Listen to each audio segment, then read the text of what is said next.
Greetings. My name is Michael Miller. This is a Michael Miller trademark training video live on YouTube. Out to you because you're watching. Thank you. And meant for Michael Miller Pilates licensed affiliates, for Core New Core, anybody interested in surviving as a Pilates instructor or interested in core new tension for their own movement or whatever movement they had it to. 6 points. 6 points today. And I'm trying to... Number one is the point of the convention. The point of my convention revolves around the significance of observing to survival. Because Joseph Pilates was a survivor. Anyone I ever talked to, and some with a great degree of deference to applying that adjective to Joe, spoke about Joseph Pilates as a survivor. And that lets me pick up with his method as survival training.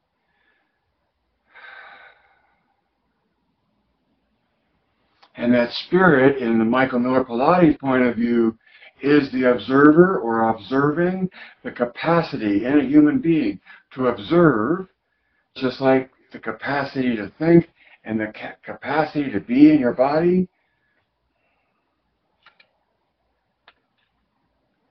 So it's about survival, and the point of the solstice is that it was through observing the change in the sun on places like Machu Picchu that, thou place Machu Picchu, there's only one of those, but the timing and the observation of the movements of the planets, the solstice being observable, was a signal about when to plant.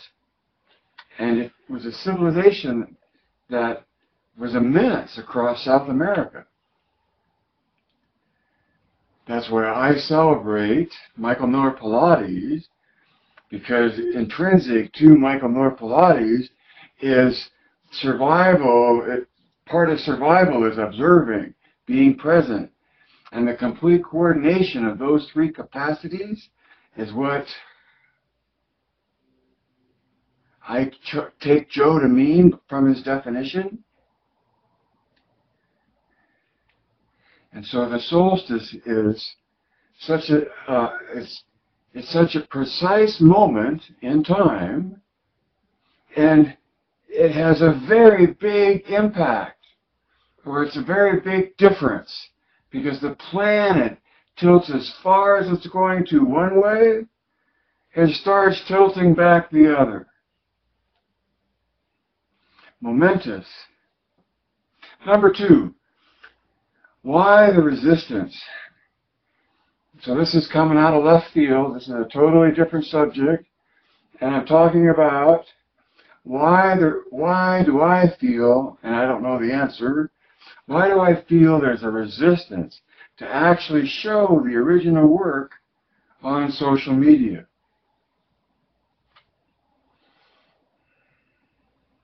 Why the resistance? And it could be, or maybe it is, that if all you have to show or teach is the movement, or the movement matters too much to you, or for a number of reasons,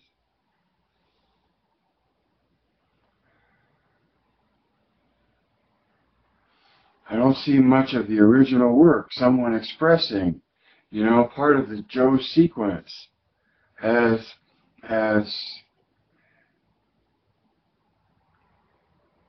number three, surf the wave. Don't become engulfed by it. So the key part of my broadcast is about how to help you survive as a Pilates instructor. And I talk about the rising tsunami of passion sweeping the globe. And if you're on ground, head to high ground. For many, they won't be on high ground. They'll be swept up in the tsunami itself. And if you feel that way, then surf on the tsunami, is what I mean by surf the wave. Surf the tsunami. And you would do that, of course, by having a point of view of Pilates that is ideal. Number four, efficient. Efficient. I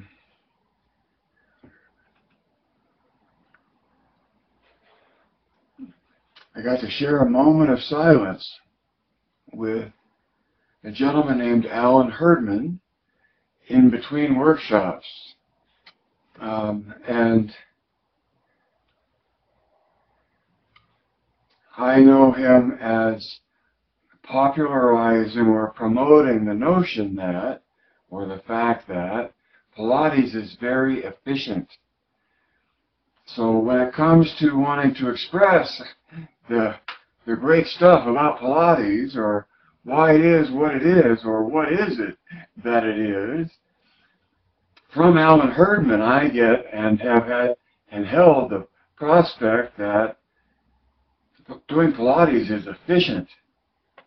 You know, if there's not efficiency in it, then it can be improved, because look up efficient in your language and keep in mind that I'm quoting somebody that I got it from, and I think of it as being very appropriate for describing bodies. Number five, creasing at the sternum. Across this way, where you bend here, creasing at the sternum.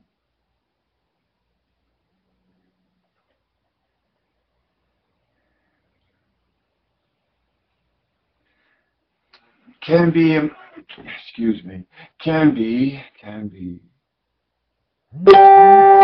matter of a lot of different things. It can be lack of flexibility in the back. It can be lack of strength in the front, so you're too tight to bend, or you're not strong enough to bend. So flexibility or strength, right? And yet, my point about creasing at the sternum is that I think a lot of that is a held posture that's defensive, if not just of the chest, but of the heart. And so it's an unlikely release to release into the sternum, where you can get a good crease at the sternum. So to some extent, I see it often as a case of something that's held rather than something that's limited by strength or flexibility.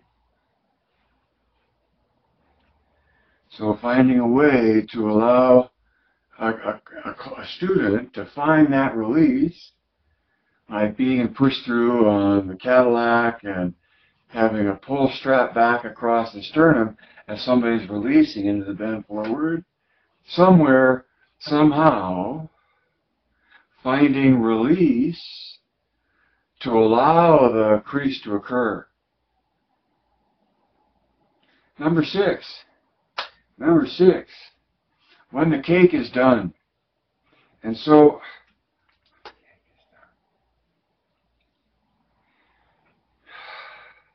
it happened after the end of my workout today, and by expectations, it ought to happen after the end of every workout. But after this workout, for some reason, if my body were a cake, it would be feeling done, because when you go out into uniform usage and you come back from it in some way, or you spend yourself, like at the end of an effort. And for me, in a really good exhaustion, if you will, a healthy exhaustion, not to the point of limit or failure or reps or any of that, but a point of having gotten a real good engagement, of uniform engagement. You come out of that and you're still in your body, and in your body, for me, my experience, has a tingle to it. And that sensation is what I mean by the cake being done. And it's not complicated. It's just knowing what you're about and being about your business and gaining or devoting yourself to the experience and then finding the aftermath that comes off of that.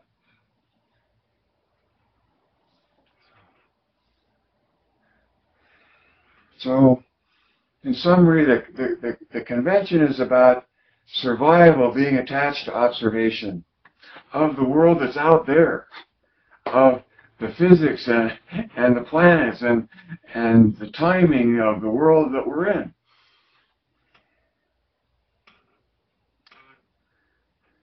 I think the more one understands the reason behind why they do it the way they do, the method, the movement, the more inclined they might be to share more of it, because it becomes obvious that understanding how it's arrived at and the freedom it gives you for interpreting the ideal and the battle of being an instructor.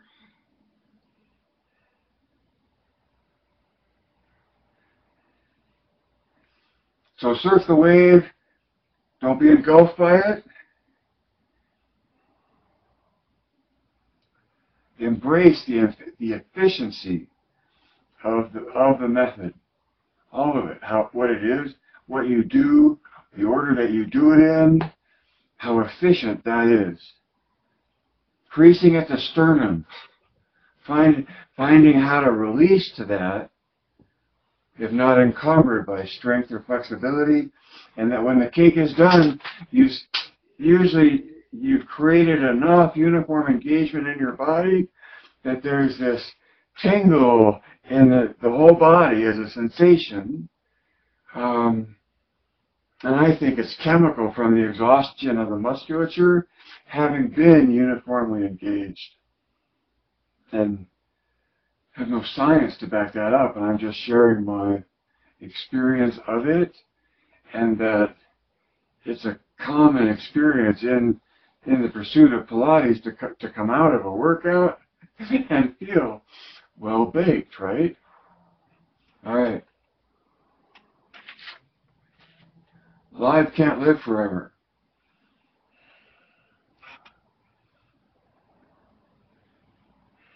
Life can't live forever.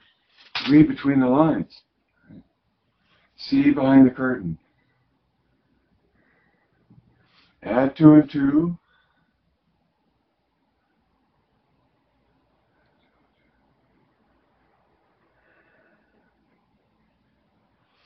Direct your own thinking, right? That's a tough one.